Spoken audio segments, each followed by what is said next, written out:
if you're in Greenbelt vibe, you can try this berry yogurt. It's nice. Is it recording? Ang galing ah. Try mo.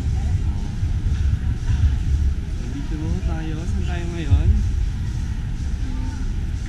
We are in Greenbelt. That one is yung pink berries in Greenbelt 5. Oh, look at the turtle! Yan yung fake. Is it the fake one? Yes.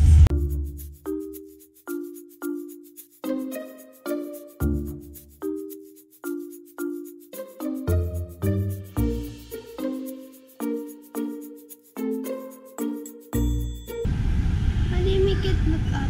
Yeah, you can rate it. It's okay. Or you can see there's a little bit